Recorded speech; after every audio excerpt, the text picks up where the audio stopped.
ಠಾಣೆಗೆ ಅಥವಾ ಮಂಡ್ಯ ಜಿಲ್ಲೆಗೆ ಒಂದು ಕಳಂಕ ಅನ್ನೋ ರೀತಿಯಲ್ಲಿ ಕಾಡ್ತಿದೆ.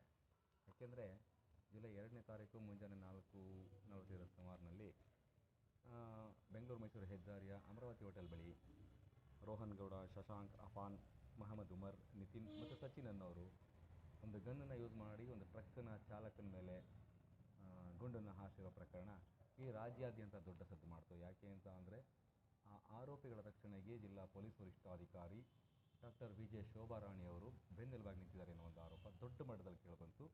ಎಲ್ಲ ಮಾಧ್ಯಮಗಳು ಕೂಡ ಅದನ್ನು ದೊಡ್ಡದಾಗಿ ಬಿತ್ತರಿಸಿದವು. ಆ ಘಟನೆಯಿಂದ ಹೆದ್ದಾರಿನಲ್ಲಿ ಏನಾದರೂ ಇನ್ನೊಂದಷ್ಟು ಅಕ್ರಮಗಳು, ಹಗರಣಗಳು ನಡೆದಿರೋ ರೀತಿ ಪೊಲೀಸ್ ಇಲಾಖೆ ಎಚ್ಚರಿಕೆ ವಹಿಸುತ್ತೆ ಅನ್ನೋ ಒಂದು ನಂಬಿಕೆ ಜನರಲ್ಲಿ ಮೂಡಿತ್ತು. ಆದರೆ ಆ ನಂಬಿಕೆ ಕೇವಲ ಒಂದೇ ದಿನದ ಅಂತರದಲ್ಲಿ ಹುಸಿಯಾಗಿದೆ. ಏನಂದರೆ ನೋಡಿ, ಆ ಘಟನೆ ನಡೆದಿದ್ದು ಜುಲೈ 2ನೇ ತಾರೀಕು ಬೆಳಿಗ್ಗೆ 4:50 ಸಂದರ್ಭದಲ್ಲಿ. 3ನೇ ತಾರೀಕು ಅದು ಸಣ್ಣ ಮಾಧ್ಯಮಗಳಲ್ಲಿ ಸಣ್ಣ ಪುಟ್ಟದಾಗಿ ಸುದ್ದಿ ಆಯಿತು. 4ನೇ ತಾರೀಕು ಇಡೀ ರಾಜ್ಯನೇ ಗಮನ ಸೆಳೀತು. ಅದರ ನಂತರದ ದಿನದಲ್ಲಿ ಅಂದರೆ 5ನೇ ತಾರೀಕು ರಾತ್ರಿ ಅಲ್ಲಿ ಮತ್ತೊಂದು ದೊಡ್ಡ ದುರಂತ ನಡೆದಿದೆ. ಒಂದಷ್ಟು ಜನ ಬೆಂಗಳೂರಿನವರು ದೊಡ್ಡ ಪುಂಡಾಟಿಕೆಯನ್ನು ಮಾಡಿದ್ದಾರೆ.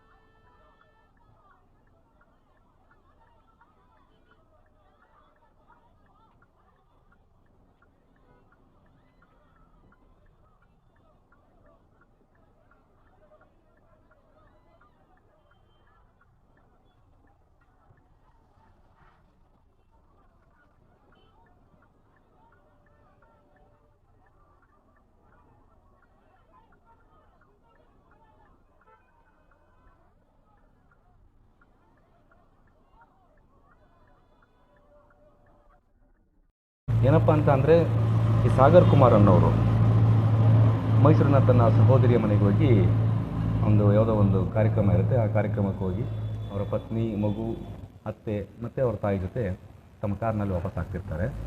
ಆ ಸಂದರ್ಭದಲ್ಲಿ ಪಾಂಡವಪುರದ ಟೋಲ್ ಹತ್ರ ಅಂದರೆ ಹಿಂದೆ ಬರ್ತಿರ್ತಕ್ಕಂಥ ಕಾರು ಅವ್ರಿಗೆ ಟಚ್ ಮಾಡ್ತಾರೆ.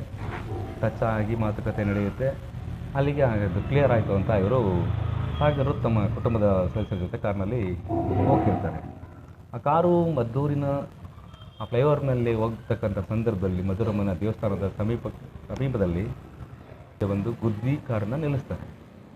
ನಿಲ್ಲಿಸಿದ ನಂತರ ಸಾಗರ್ ಅವರು ಗಾಬರಿಯಾಗಿ, ಯಾಕೆಂದರೆ ಆ ಕಾರಣ ಪೂರ್ತಿ ಒಂದು ಮಗು 8 ವರ್ಷದ್ದು ಮತ್ತು ಅವರ ಪತ್ನಿ, ತಾಯಿ ಮತ್ತು ಅತ್ತೆ ಇಷ್ಟು ಜನ ಇರ್ತಾರೆ. ಗಾಬರಿ ಆಗುತ್ತೆ. ಯಾಕೆಂದರೆ 2 ಕಾರನವ್ರಿಗೆ ಒಂದು ಗುದ್ದಿ ನಿಲ್ಲಿಸ್ತಾರೆ ಅಂತಂದರೆ ಏನೋ ಘಟನೆ ನಡೆಯುತ್ತೆ ಅನ್ನೋ ಒಂದು ಆತಂಕ ಇದ್ದೇ ಇರುತ್ತೆ. ನಿಲ್ಲಿಸಿದ ತಕ್ಷಣ ಕಾರ್ನಲ್ಲಿ ಇದ್ದಂಥ 7 ಜನ ದೊಡ್ಡ ಗೂಂಡಾಗಳು, ಬೆಂಗಳೂರಿನ ನಿವಾಸಿಗಳವರೆಲ್ಲ, ಒಬ್ಬನ ಹೆಸರು ಸಂತೋಷ್, ಇನ್ನೊಬ್ಬ ಅರುಣ್ ಕುಮಾರ್, ಅಭಿಷೇಕ್, ವೆಂಕಟೇಶ್, ಪ್ರತಾಪ್, ಈ ಒಂದು ಗ್ಯಾಂಗು ಬಂದು ಕಾರನ್ನ ಸುತ್ತಮುತ್ತ ಗುದ್ದ ಸ್ಟಾರ್ಟ್ ಮಾಡ್ತಾರೆ. ಆವಾಗ ಅವರು ಏನು ಸಾಗರ್ ಇರ್ತಾರೆ, ಸಾಗರ್ ಕುಮಾರ್ ಅನ್ನೋರು ಯಾರು ಏನು ಇರ್ತಾರೆ ಅಂತ ನೋಡಲಿಕ್ಕೆ ಇದು ಮಾಡಿದಾಗ ಅವ್ರ ಮೇಲೆ ಹಲ್ಲೆ ಮಾಡ್ತಾರೆ. ಜಾಕ್ ರಾಡ್ನಿಂದ ಹೊಡಿತಾರೆ. ಹೊಡೆದು ಅಲ್ಲಿ ಕೊಲೆ ಮಾಡ್ತೀನಿ ಅನ್ನೋ ಬೆದರಿಕೆಯನ್ನು ಕೂಡ ಹಾಕ್ತಾರೆ. ಆಗ ಅವರು ಅನ್ಯ ದಾರಿ ಕಾಣದೆ ತಿಂತಾ ಇರ್ಬೇಕಾದ್ರೆ ಅವರ ಹೆಂಡತಿ ಮತ್ತು ತಾಯಿ ಅವರು ಆ 7 ಜನ ಗೂಂಡಾಗಳನ್ನ ಕಾಲಿಡೋದು ಬೇಡ್ಕೋತಾರೆ, ನಮ್ಮ ಮಗನ ಬಿಡಿ, ನನ್ನ ಗಂಡನ ಬಿಡಿ ಅಂತ. ಅದೇ ಸಂದರ್ಭದಲ್ಲಿ ಅವ್ರ ಮಗು, ಪುಟ್ಟ ಮಗು, ನಮ್ಮ ತಂದೆಗೆ ಹೊಡಿಬಿಡಿ ಅಂತ ಹೋದಂಥ ಸಂದರ್ಭದಲ್ಲಿ ಆ ಮಗು ಕೈನ ನುಗ್ಗಿದ್ದಾರೆ. ನೋಡಿ ಎಷ್ಟು ದಾಷ್ಟಿತನದಿಂದ ಇವರು ವರ್ತಿಸಿದ್ದಾರೆ ಅಂತ ಅಂದರೆ, ಇದಕ್ಕೆ ನಿಜವಾಗಿ ಅವರ ದಾಷ್ಟ್ಯತೆನ ಕಾರಣನ ಅಥವಾ 2 ದಿನದ ಹಿಂದೆ ಒಂದು ಘಟನೆ ನಡೆದಿತ್ತು ಆ ರಸ್ತೆಯಲ್ಲಿ, ಬೆಂಗಳೂರು ಮೈಸೂರು ಹೈವೇನಲ್ಲಿ. ಅದಷ್ಟೇ ಅಲ್ಲ, ತುಂಬ ಘಟನೆಗಳು ಆ ರಸ್ತೆಯಲ್ಲಿ ನಡೀತಾನೇ ಇದೆ. ಈ ಥರದ್ದು ದೌರ್ಜನ್ಯಗಳು, ದಬ್ಬಾಳಿಕೆಗಳು, ಕಳ್ಳತನಗಳು, ದರೋಡೆಗಳು ನಡೀತಾ ಇದೆ. ಇಷ್ಟೆಲ್ಲ ಆದ್ರೂ ಪೊಲೀಸ್ ಇಲಾಖೆ ಯಾಕೆ ಅದ್ರ ಬಗ್ಗೆ ಹೆಚ್ಚು ಗಮನ ಹರಿಸಿಲ್ಲ ಅನ್ನೋದೇ ಒಂದು ದೊಡ್ಡ ಆತಂಕಕಾರಿ ಸಂಗತಿ. ಸೊ ಆ ನಂತರದಲ್ಲಿ ಸಾಗರ್ ಅವ್ರನ್ನ ಯಾರೋ ಹಿಂದೆ ಮುಂದೆ ಬಂದಂಥ ಒಂದಷ್ಟು ಜನ ಬಿಡಿಸಿ ಕಳಿಸಿದ್ದಾರೆ. ಇವರ ಸಾಗರ್ ಅವ್ರ ಕಾರು ಜಖಮ್ ಆಗಿದೆ, ಅವ್ರಿಗೆ ಪೆಟ್ಟಾಗಿದೆ, ಅವರ ಮಗು ಕೂಡ ಕೈ ಏಟಾಗಿದ್ದು ಎಲ್ಲರೂ ಮದ್ದೂರು ಆಸ್ಪತ್ರೆಯಲ್ಲಿ ಚಿಕಿತ್ಸೆ ಪಡ್ಕೊಂಡು ಮಾರನೇ ದಿನ ಒಂದು ಕಂಪ್ಲೇಂಟ್ನ ಮದ್ದೂರು ಪೊಲೀಸ್ ಸ್ಟೇಷನ್ಗೆ ಕೊಟ್ಟಿದ್ದಾರೆ. ಅಲ್ಲಿ ಪ್ರಕರಣ ಸಂಬಂಧಪಟ್ಟಂತೆ 3 ಅರೆಸ್ಟ್ ಮಾಡಿದ್ದೀವಿ ಅಂತ ಪೊಲೀಸರು ಇನ್ನೂ ಅಧಿಕೃತವಾಗಿ ಮಾಹಿತಿ ಕೊಟ್ಟಿಲ್ಲ.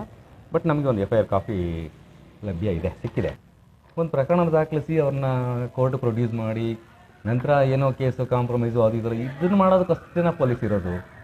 ಕ್ರೈಮ್ ಆದಮೇಲೆ ಈಗ ಕೊಲೆ ಆಗುತ್ತೆ ಅದನ್ನೆಲ್ಲ ಯಾರೂ ಕನಸು ಬೀಳಲ್ಲ ಪೊಲೀಸ್ನವ್ರಿಗೆ. ಇಲ್ಲೇನೋ ಒಂದು ಕೊಲೆ ಆಗುತ್ತೆ ಅಂತ ಯಾರು ಕನಸು ಬೀಳಲ್ಲ. ಆಕ್ಸಿಡೆಂಟ್ ಅದು ಕೂಡ ಕನಸು ಬೀಳಲ್ಲ. ಆಕಸ್ಮಿಕವಾಗಿ ಆಗುವಂಥದ್ದು ಕೊಲೆ ಎಲ್ಲೋ ಸಂಚು ಮಾಡ್ತಾ ಕೂತಿರೋರು ಪೊಲೀಸ್ನವ್ರಿಗೆ ಇನ್ಫಾರ್ಮ್ ಮಾಡಿಬಿಟ್ಟು ನಾನು 5 ನಿಮಿಷ ಕೊಲೆ ಮಾಡ್ತೀನಿ ಅಂದ್ರೆ ಕೂಡ ಅದಕ್ಕೆ ತಕ್ಷಣ ಪೊಲೀಸ್ ಬರೋಕ್ಕಾಗಲ್ಲ. ಆದರೆ ಬೆಂಗಳೂರು ಮೈಸೂರು ಹೆದ್ದಾರಿನಲ್ಲಿ ಕಳ್ತನಗಳು, ದರೋಡೆಗಳು ಮತ್ತು ಇಂಥ ದಬ್ಬಾಳಿಕೆಗಳು, ಗೂಂಡಾಗಿರಿ ಪದೇ ಪದೇ ನಡೀತಾನೆ ಇದೆ. ಇದ್ರ ಬಗ್ಗೆ ಯಾಕೆ ಪೊಲೀಸರು ಎಚ್ಚರಿಕೆ ತಗೊಳ್ತೀರ ಅನ್ನೋದೇ ದೊಡ್ಡ ಆಶ್ಚರ್ಯಕರ ಸಂಗತಿ ಇಲ್ಲಿ ಮತ್ತು ಆತಂಕಕಾರಿ ಸಂಗತಿ. ಏಕೆಂದರೆ ಕೆಲವೊಂದು ಮೂಲಗಳ ಪ್ರಕಾರ ಮಂಡ್ಯ ಟು ಏನು ಒಂದು ಹೈವೇ ಇದೆ, ಬೆಂಗಳೂರು ಟು ಮೈಸೂರು ಹೈವೇ ಇದೆ, ರಾಷ್ಟ್ರೀಯ ಹೆದ್ದಾರಿ. ಆ ಹೆದ್ದಾರಿನಲ್ಲಿ ಗ್ರಾಮೀಣ ಪ್ರದೇಶಗಳೇನು ಬರುತ್ತೆ, ಹಳ್ಳಿಗಳು ಅವರು ಹೈವೇಗೆ ಹೋಗಲಿಕ್ಕೆ ಅಥವಾ ಹೈವೇಯಿಂದ ಹೊರಗಡೆ ಬರಲಿಕ್ಕೆ ಒಂದಷ್ಟು ಔಟ್ ಮತ್ತು ಇನ್ಸೈಡ್ ಇದಿತ್ತು ಆ ತಿರುವುಗಳು, ಅವೆಲ್ಲ ಈಗ ಕ್ಲೋಸ್ ಆಗಿದೆ. ಅದರ ಕಾರಣ ಏನು ಅಂತ ಒಂದಷ್ಟು ಮಾಹಿತಿಗಳು ಈಗ ನಮಗೆ ಸಿಗ್ತಾ ಇದೆ. ಅದರ ಹಿಂದೆ ಕೂಡ ಜಿಲ್ಲಾ ಪೊಲೀಸ್ ವರಿಷ್ಠಾಧಿಕಾರಿಯವರ ಕೈವಾಡ ಇದೆ ಅನ್ನೋ ಮಾಹಿತಿ ಕೂಡ ಇದೆ. ಅಂದರೆ ಟೋಲ್ನವರು ಅವ್ರಿಗೇನೋ ಒಂದಷ್ಟು ಒತ್ತಡ ಹಾಕಿ ಅಥವಾ ಬೇರೆ ರೀತಿಯಲ್ಲಿ ಏನೋ ಮಾಡ್ಕೊಂಡು ಅದನ್ನು ಕ್ಲೋಸ್ ಮಾಡಿದ್ದಾರೆ. ಹಾಗಾಗಿ ಪ್ರಯಾಣಿಕರಿಗೆ ತೊಂದರೆ ಆಗ್ತಿದೆ, ಇಂಥ ಘಟನೆಗಳು ಜರುಗ್ತಿದ್ದಾವೆ ಅನ್ನೋ ಒಂದು ಮಾತುಗಳು ಕೇಳಿ ಬರ್ತಾ ಇದೆ. ಇದ್ರ ಬಗ್ಗೆ ಮುಂದಿನ ಎಪಿಸೋಡ್ನ ನಾನು ನಿಮಗೆ ತಿಳಿಸ್ತೀನಿ. ಆದರೆ ನೋಡಿ, ಈ ಮೈಸೂರಿಂದ ಬೆಂಗಳೂರಿಗೆ ಹೋಗ್ತಾ ಇದ್ದಾರೆ. ಸಾಗರ್ ಅವ್ರ ಕುಟುಂಬ ಕೂಡ ಬೆಂಗಳೂರಿಗೆ ಹೋಗ್ತಾ ಇತ್ತು, ಅವರು ಬೆಂಗಳೂರು ನಿವಾಸಿಗಳೇ. ಇಲ್ಲಿ ಏನು ಈ ಗೂಂಡಾಗಳು ಹೆಸರು ಹೇಳಿದೆ, ಈ ಸಂತೋಷ್, ಅರುಣ್ ಕುಮಾರ್, ಅಭಿಷೇಕ್, ವೆಂಕಟೇಶ್, ಪ್ರತಾಪ್, ಇವರು ದೊಡ್ಡ ಗೂಂಡಾಗಳ ರೀತಿ ವರ್ತಿಸಿದ್ದಾರೆ. ಇಂಥವ್ರನ್ನ ಗೂಂಡಾ ಕಾಯ್ದೆಗೆ ಗಾಡಿ ಬಂಧಿಸಿ ಕ್ರಮ ತಗೋಬೇಕು. ಜೊತೆ ಇದನ್ನೆಲ್ಲ ಹೆಚ್ಚು ಪಬ್ಲಿಸಿಟಿ ಮಾಡಬೇಕು, ಇಂಥವ್ರಿಗೆಲ್ಲ ಇಂಥದ್ದೊಂದು ಶಿಕ್ಷೆ ಆಗ್ತಿದೆ ಅಂತೇಳಿ. ಅಂದರೆ ಪೊಲೀಸ್ನವ್ರು ಯಾಕೆ ಇದನ್ನು ಬಹಿರಂಗನೆ ಪಡಿಸ್ತಿಲ್ಲ ಅನ್ನೋದು ಆಶ್ಚರ್ಯಕರ ಸಂಗತಿ. ಯಾಕೆಂದರೆ ಇಂಥ ಪ್ರಕರಣಗಳನ್ನ ಒಂದು ದೊಡ್ಡ ಸೂಟೌಟ್ ಪ್ರಕರಣನೇ ಮುಚ್ಚಾಕಲಿಕ್ಕೆ ಸಾಕಷ್ಟು ಕಸರತ್ನ ಮಾಡಿದಂಥದ್ದು ಇಡೀ ರಾಜ್ಯದಲ್ಲಿ ಜಾಹೀರಾಗಿದೆ. ಇದರಲ್ಲೂ ಕೂಡ ಅದೇ ರೀತಿ ಆದ 2 ದಿನಕ್ಕೆ ನಡೆದಂಥ ಘಟನೆ ಬಗ್ಗೆ ಮಾಹಿತಿಯೇ ಇಲ್ಲ ಅಂತ ಅಂದರೆ ಉದ್ದೇಶ ಏನು ಅಂತ ಅರ್ಥ ಆಗ್ತಿಲ್ಲ. ಏಕೆಂದರೆ ನಮ್ಮ ಜಿಲ್ಲಾ ಪೊಲೀಸ್ ವರಿಷ್ಠಾಧಿಕಾರಿಯವರು ಶೋಭಾರಾಣಿ ಅವರು ಬಹುಶಃ ಇದುವರೆಗೂ ಯಾವುದೇ SP-ಗಳು ಪ್ರೆಸ್ ಮೀಟ್ ಮಾಡಿರಲಿಲ್ಲ. ಎಂಥ ಪ್ರಕರಣಗಳು ಸಂಬಂಧಪಟ್ಟಂತೆ 1 ತಿಂಗಳಿಗೋ 1.5 ತಿಂಗಳಿಗೋ ಅಥವಾ 2 ತಿಂಗಳಿಗೂ ಒಂದು ಪ್ರೆಸ್ ಮೀಟ್ ಮಾಡ್ತಿದ್ರು. ಇನ್ನು ಕೆಲವೊಂದು ಸಂದರ್ಭದಲ್ಲಿ ನಾವು ಹೋಗಿ ಒಂದು ಮಾಹಿತಿ ಕೇಳಿದ್ರು ಒಂದಷ್ಟು ಬೈಟನ್ನು ಕೊಡುವಂಥದ್ದು ಅಂದರೆ ಹೇಳಿಕೆಯನ್ನು ಕೊಡ್ತಿದ್ರು ಅಧಿಕೃತವಾಗಿ. ಆದರೆ ಈ SP-ಯವರು ವಾರಕ್ಕೆ 1-2 ದಿನ ಯಾವುದಾದ್ರೂ ಒಂದು ಪತ್ರಿಕೆಗಳಲ್ಲಿ ಅಥವಾ TV-ಗಳಲ್ಲಿ ಇವರು ಮುಖ ಕಾಣಲೇಬೇಕು. ಅಷ್ಟೊಂದು ಆಸಕ್ತಿ ತೋರಿಸುವಂಥವ್ರು ಇಂಥ ಪ್ರಕರಣಗಳು ಅಂದರೆ ಹೈವೇನಲ್ಲಿ ನಡೀತಕ್ಕಂಥ ಈ ದರೋಡೆ, ಕಳ್ಳತನ ಅಥವಾ ಇಂಥ ಗೂಂಡಾಗಿರಿನ ತಡೀಲಿಕ್ಕೆ ಯಾಕೆ ಮನಸ್ಸು ಮಾಡ್ತಿಲ್ಲ ಅನ್ನೋದೇ ಒಂದು ಆಶ್ಚರ್ಯಕರ ಸಂಗತಿ ಆಗಿದೆ. ಈ ಬಗ್ಗೆ ಎಚ್ಚರಿಕೆ ವಹಿಸಬೇಕು. ಜಿಲ್ಲಾ ಪೊಲೀಸ್ ವರಿಷ್ಠಾಧಿಕಾರಿಯವರು ಎಚ್ಚರಿಕೆ ವಹಿಸ್ತಾರೋ ಇಲ್ವೋ ಗೊತ್ತಿಲ್ಲ. ಅಟ್ಲೀಸ್ಟ್ ಈ ವ್ಯಾಪ್ತಿನಲ್ಲಿ ನಮ್ಮ ಮಂಡ್ಯ ಜಿಲ್ಲೆಗೆ ಹೈವೇ, ಬೆಂಗಳೂರು ಮೈಸೂರು ಹೈವೇನಲ್ಲಿ ಮದ್ದೂರು ಕ್ಷೇತ್ರ ಬರುತ್ತೆ, ಮಂಡ್ಯ ಕ್ಷೇತ್ರ ಬರುತ್ತೆ, ಶ್ರೀರಂಗಪಟ್ಟಣ ಕ್ಷೇತ್ರ ಬರುತ್ತೆ. ಇನ್ನು ಆ ಕಡೆ ಬೆಳ್ಳೂರು, ಅಲ್ಲೂ ಕೂಡ ಹೈವೇ ಇದೆ. ಎಲ್ಲ ಒಟ್ಟಾರೆ ಹೆದ್ದಾರಿಗಳು ಎಲ್ಲೆಲ್ಲಿ ಬರುತ್ತೆ ಅಲ್ಲೆಲ್ಲ ಕೂಡ ಇಂಥ ಪ್ರಕರಣಗಳು ಜಾಸ್ತಿ ಆಗ್ತಿರೋದ್ರಿಂದ ಸ್ಥಳೀಯ ಶಾಸಕರು 7 ಜನ ಶಾಸಕರಿದ್ದಾರೆ, ಒಬ್ಬರು MP ಇದ್ದಾರೆ, ಈಗ ಒಬ್ಬರು ರಾಜ್ಯಸಭಾ ಸದಸ್ಯರಿದ್ದಾರೆ, ಜೊತೆಗೆ 5 ಜನ ವಿಧಾನ ಪರಿಷತ್ ಸದಸ್ಯರಿದ್ದಾರೆ. ಇವರೆಲ್ಲರೂ ಕೂಡ ಇಂಥ ಗಮನ ಹರಿಸಲಿಲ್ಲ ಅಂತ ಅಂದರೆ ಮಂಡ್ಯ ಜಿಲ್ಲೆ ಜನ ಮಾತ್ರ ಅಲ್ಲ, ಇಡೀ ರಾಜ್ಯದ ಜನ ಏನು ಬೆಂಗಳೂರು ಮೈಸೂರಿನಲ್ಲಿ ನಡುವೆ ಹೆದ್ದಾರಿನ ತಿರುಗಾಡ್ತಾರೆ ಎಲ್ಲ ಜನಗಳು ಕೂಡ ಮಂಡ್ಯ ಜಿಲ್ಲೆಗೆ ದೊಡ್ಡ ಶಾಪ ಆಗ್ತಾರೆ. ಅದು ಮಂಡ್ಯ ಜಿಲ್ಲೆಗೆ ದೊಡ್ಡ ಕಳಂಕ ಆಗುತ್ತೆ. ಈಗಾಗಲೇ ಒಂದು ದೊಡ್ಡ ಕಳಂಕ ಇದೆ, ತೊಡೆಯುವಂಥ ಪ್ರಯತ್ನ ಮಾಡಬೇಕು. ಆ ನಿಟ್ಟಿನಲ್ಲಿ ಏನು CM DK ಶಿವಕುಮಾರ್ ಅವರು ಹೇಳಿದರು, ಗೂಂಡಾಗಿರಿನ ನಾವು ಬಿಡಲ್ಲ, ಅದನ್ನು ಮಟ್ಟ ಹಾಕ್ತೀವಿ ಅಂತೇಳಿ. ಆದರೆ ಯಾಕೋ ಗೊತ್ತಿಲ್ಲ, ಅವರು ಬಂದ ನಂತರನೇ ಜಾಸ್ತಿ ಆಗ್ತಿದೆ ಅನ್ನೋ ರೀತಿಯಲ್ಲಿ ಕಾಣಿಸ್ತಿದೆ. ಇದು ಬೆಂಗಳೂರಿನಲ್ಲಿ ಕಡಿಮೆ ಆಗಿರ್ಬೋದು, ಮೈಸೂರಲ್ಲಿ ಕಡಿಮೆ ಆಗಿದೆಯೋ ಗೊತ್ತಿಲ್ಲ. ಬಟ್ ಮಂಡ್ಯದಲ್ಲಿ ಇತ್ತೀಚೆಗೆ ಇದು ಮತ್ತೆ ಜಾಸ್ತಿ ಆಗ್ತಿದೆ. ಸಾರ್ವಜನಿಕರು ಮಾತನಾಡ್ತಿದ್ದಾರೆ, ಈ ಹಿಂದೆ ಇದ್ದಂತಹ SP ಮಲ್ಲಿಕಾರ್ಜುನ ಬಾಲದಂಡಿ ಅವರು ಇದ್ದಂಥ ಸಂದರ್ಭದಲ್ಲಿ ಈ ಥರದ್ದು ಒಂದು ವ್ಯವಸ್ಥೆ ಇರಲಿಲ್ಲ, ಈಗ ಎಲ್ಲ ಜಾಸ್ತಿ ಆಗಿದೆ ಅಂತೇಳಿ. ಅದರಲ್ಲೂ ಈ ಗ್ಯಾಂಬ್ಲಿಂಗ್ ಅಂದರೆ ಈ ಜೂಜಾಟಗಳು ಇದು ಕೂಡ ತುಂಬ ಹೆಚ್ಚಾಗಿ ನಡೀತಿದೆ ಅನ್ನೋ ಆರೋಪಗಳು ಸಾರ್ವಜನಿಕ ವಲಯದಲ್ಲಿ ಕೇಳಿಬರ್ತಿದೆ. ಸೊ ಈ ಸಂಬಂಧಪಟ್ಟಂತೆ ಏನು ನಮ್ಮ ರಾಜ್ಯದ ಸನ್ಮಾನ್ಯ ಗೃಹ ಸಚಿವರಿದ್ದಾರೆ, RSS ಜಪ ಮಾಡ್ಕೊಂಡು ಕೂತಿದ್ದಾರಲ್ಲ, RSS ಹಾಗೆ ಮಾಡ್ತೀನಿ ಹೀಗೆ ಮಾಡ್ತೀನಿ ಅಂತೇಳಿ, ಅಲ್ಲಿ ಕಾನೂನಲ್ಲಿ ಅವಕಾಶನೇ ಇಲ್ಲ ಅಂದರೂ ಅದ್ರ ಬಗ್ಗೆ ಬಡಬಡಾಯಿಸ್ತಾ ಇದ್ದಾರೆ. ಮೋಸ್ಟ್ಲಿ RSS ಹೆಸರು ಹೇಳಿಲ್ಲ ಅಂದರೆ ಅವ್ರಿಗೆ ನಿದ್ರೆ ಬರುತ್ತೋ ಅಥವಾ ಇಲ್ವೋ ಗೊತ್ತಿಲ್ಲ, ಊಟ ಸೇರುತ್ತೋ ಇಲ್ವೋ ಗೊತ್ತಿಲ್ಲ. ಗೃಹ ಸಚಿವರೇ, ನಿಮ್ಮ ಕೆಲಸ ಅದಲ್ಲ. ಇದು ಈ ಗೂಂಡಾಗಿರಿ, ಈ ದಬ್ಬಾಳಿಕೆ ಪ್ರಕರಣಗಳನ್ನ ಮುಚ್ಚಾಕೋದು, ಸಾರ್ವಜನಿಕರಿಗೆ ತೊಂದರೆ ಕೊಡ್ತಕ್ಕಂಥದ್ದು, ಇದ್ರ ಬಗ್ಗೆ ನೀವು ಗಮನ ಹರಿಸಿ. RSS ಬಗ್ಗೆ ಜಪ ಮಾಡೋದನ್ನು ಬಿಡಿ. ನೀವೇ ಯಾವತ್ತು ಹೇಳಿದಿರಿ ಪತ್ರ ಯಾವತ್ತು ಬರೀತಾರೋ ಗೊತ್ತಿಲ್ಲ, ಎಲ್ಲೋ ಬಿಸಾಕಿರಬಹುದು ಅಂತ. ನಿಮಗೆ ಇಲಾಖೆ ಕೊಟ್ಟಿರೋದು, ಗೃಹ ಇಲಾಖೆ ಕೊಟ್ಟಿರೋದು ಪೊಲೀಸ್ ಇಲಾಖೆಯ ಬಗ್ಗೆ ಗಮನ ಹರಿಸಲಿಕ್ಕೆ, RSS ಜಪ ಮಾಡೋದಕ್ಕಲ್ಲ. ಇಲ್ಲ ಅದಕ್ಕೆ ರಾಜೀನಾಮೆ ಕೊಟ್ಬಿಟ್ಟು ಬೇರೆ ಯಾವ್ದಾದ್ರು ಒಂದು ಇಲಾಖೆ ವಹಿಸ್ಕೊಳ್ಳಿ ಸಹಕಾರ ಸಚಿವರಾಗಿ. ಆವಾಗ RSSನ ನೀವು ಏನು ಬೇಕಾದ್ರೂ ಆಟ ಆಡಿಸ್ಬೋದು, ಚಾನ್ಸಸ್ ಸಿಕ್ಕಿದ್ರೆ ಸಿಗಬಹುದು. ಆ ನಿಟ್ಟಿನಲ್ಲಿ ಯೋಚನೆ ಮಾಡಿ. ಅದು ಬಿಟ್ಟು ಈ ಥರ ಜಪ ಮಾಡ್ಕೊಂಡು ಕೂತ್ಕೊಂಡ್ರೆ ಇಂಥ ಗೂಂಡಾಗಿರಿಗಳು ಜಾಸ್ತಿ ಆಗುತ್ತೆ.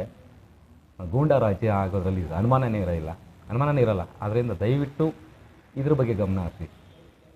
ಇಲ್ಲಾಂದರೆ ಏನು ಈ ರೀತಿ ಘಟನೆಗಳು ನಡೀತಾ ಇದೆ, ಇವು ಡಬಲ್ ಆಗುತ್ತೆ, ತ್ರಿಬಲ್ ಆಗುತ್ತೆ. ಜನ ಕ್ಯಾಕರ್ಸ್ ಹಿಡಿಯೋಕ್ಕೆ ಸ್ಟಾರ್ಟ್ ಆಗ್ತಾರೆ. ಅದಕ್ಕಿಂತ ಮೊದಲೇ ಎಚ್ಚೆತ್ಕೊಳ್ಳೋದು ತುಂಬ ಒಳ್ಳೆಯದು. ಧನ್ಯವಾದ.